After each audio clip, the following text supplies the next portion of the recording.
Selamat datang di YouTube channel Program Studi Doktor Ilmu Hukum Fakultas Hukum Universitas Trisakti.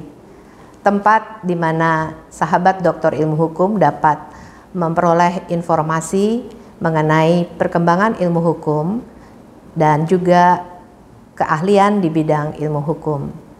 Kami harap channel ini dapat bermanfaat bukan hanya bagi mahasiswa program studi doktor ilmu hukum, tetapi juga bagi masyarakat yang luas.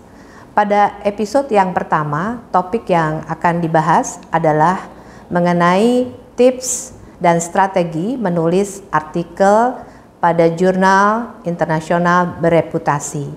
Dan hari ini telah hadir Profesor Dr. Irwansah, Sarjana Hukum Magister Hukum, sebagai narasumber pada pembahasan episode pertama ini.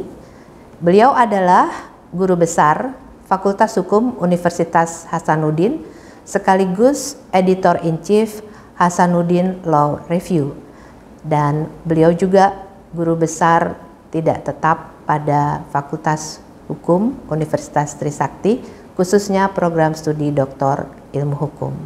Apa kabar Prof. Irwansah? Baik Ibu, ya terima kasih. Senang Bapak bisa hadir pada perbincangan kali ini. Makasih Bu. Mengenai tips dan strategi menulis pada jurnal internasional bereputasi. Ya. Para mahasiswa doktor ilmu hukum itu kan ada kewajiban, Prof, untuk menulis pada jurnal internasional bereputasi. Kemudian mereka banyak mempertanyakan beberapa hal yang nanti akan saya ajukan kepada Prof. Pertama, mengenai apa yang dimaksud dengan jurnal internasional bereputasi tersebut. Karena juga mahasiswa mendengar ada yang predator dan ada yang discontinue. Bagaimana? Baik Bu, terima kasih. Ya, jadi di beberapa tempat program dokter hukum di Indonesia memang mensyaratkan syarat keluar, yaitu mempublish tulisan di jurnal internasional bereputasi. Nah, secara umum perlu dipahami bahwa jurnal internasional bereputasi ini salah satu dari 4 penggolongan jurnal yang dikenal. Pertama, yang paling bawah itu ada jurnal namanya jurnal nasional.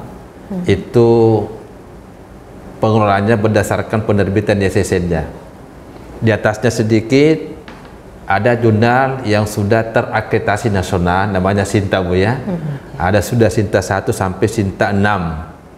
Nah, jangan lupa yang Sinta 1 itu adalah jurnal-jurnal hukum Indonesia yang sudah masuk kategori jurnal internasional bereputasi.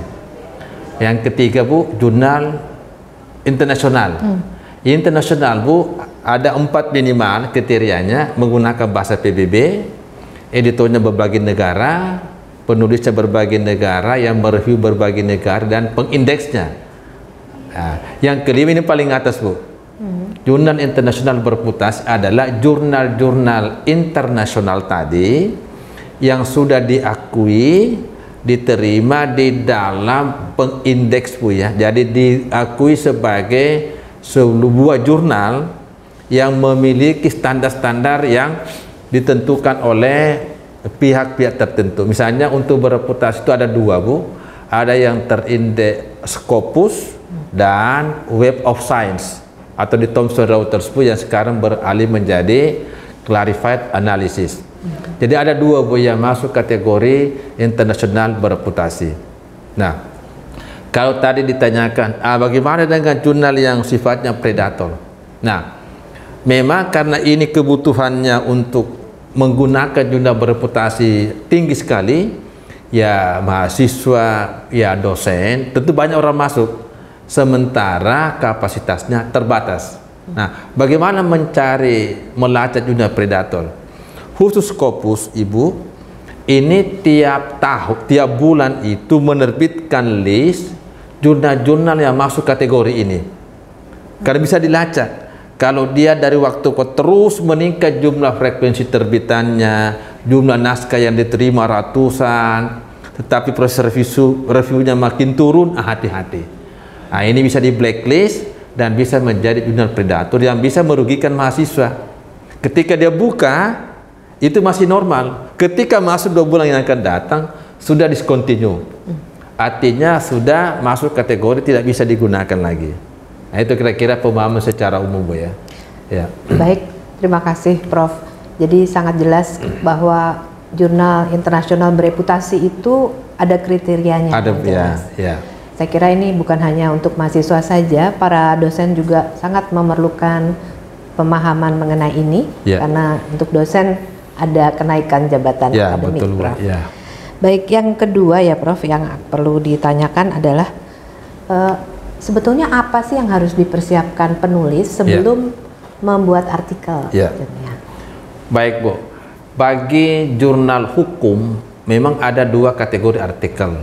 Ada artikel berbasis riset dan itu yang diutamakan, tapi juga menerima artikel berbasis konsepsional. Artinya pemikiran-pemikiran lepas. Kelebihan artikel berbasis riset adalah di situ ada potensi lahirnya novelty atau temuan. Nah, sementara kita pahami temuan atau novelty itu mahkota dalam artikel. Jadi orang mencari membaca artikel yang bagus itu dari novelty-nya dulu. Nah, kemudian untuk sebuah standar artikel yang baik tadi berbasis riset. Yang kedua harus ada gagasan, Bu ya.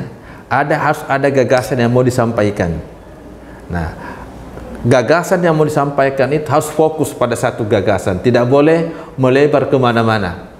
Nah, kalau misalnya mahasiswa S3 di disertasinya itu 3 rumusan masalah, cukup tentukan saja 1 rumusan masalah, bukan 3-tiganya, 1 saja. Kriteria berikutnya setelah ada gagasan, fokus pada gagasan. Nah, apakah di dalam riset ini melahirkan temuan baru yang berbeda dengan riset terdahulu? Itu temuannya. Nah, karena di dalam jurnal yang bereputasi, temuan itu bisa muncul di 4 tempat. Ada di judulnya, ada di abstraknya, ada di pembahasannya, dan ada di kesimpulannya. Nah, jadi mudah dilihat pada bagian abstrak. Oh, ini temuannya, ini kebaruannya. Nah, kemudian standar referensi. Nah, ada 3 standar referensi yang biasa kita gunakan. Pertama, standar minimal. Tiap jurnal menentukan berbeda-beda. Yang kedua adalah standar keprimeran.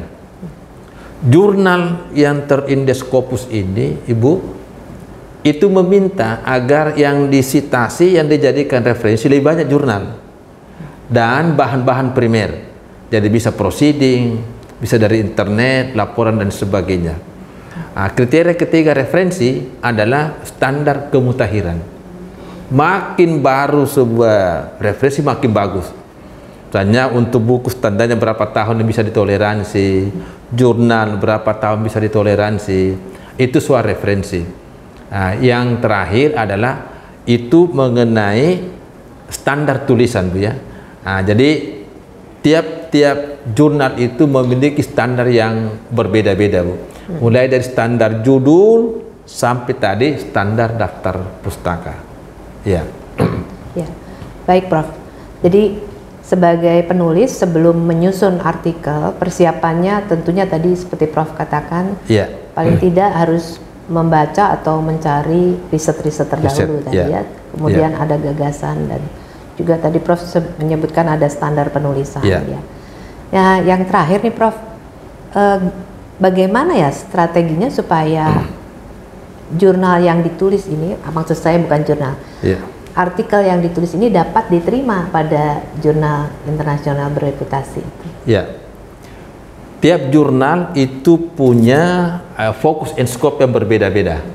Jadi pastikan naskah yang Anda mau kirim itu tersedia ruang lingkupnya di jurnal itu.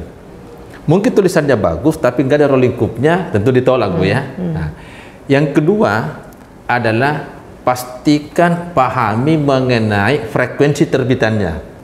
Berapa kali terbit setahun? Tiap terbit berapa naskah? Ini kan menyangkut kompetisi, Bu ya. Nah, tentu cari jurnal yang tingkat kompetisinya yang rendah. Nah, kalau teman-teman mahasiswa S3 kan Scopusnya bisa paling bawah Q4. Jangan mau ke Q1. Nanti antrinya 2 tahun, Bu ya. Nah, yang penting dapat Scopusnya saja. Nah, jadi cari yang kira-kira kompetisinya di bawah. Jadi tingkat keketatannya tidak seperti Q1.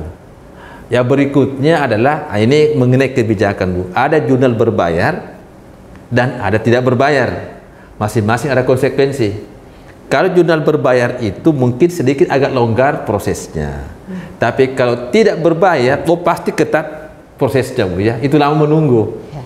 Nah, yang kemudian terakhir adalah perhatikan juga tingkat penolakan Bu ya. Jadi kalau tinggi penolakannya jangan masuk. Ya, ini strategi. Jadi cari jurnalnya, fokus and scope-nya, tingkat kekekatannya, lihat polisi jurnalnya berbayar atau tidak. Kemudian kalau frekuensi terbitannya agak lumayan tinggi, menyediakan banyak naskah, pelan-pelan masuk karena berpotensi terjadi predator Bu ya, atau discontinue. Jadi semua harus berhati-hati.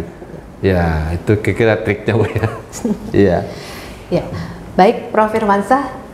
Saya kira perbincangan kita cukup memberi informasi yang sangat diperlukan, terutama bagi mahasiswa program Doktor Ilmu Hukum dan juga bagi para dosen. Terima kasih Prof. Irwansyah.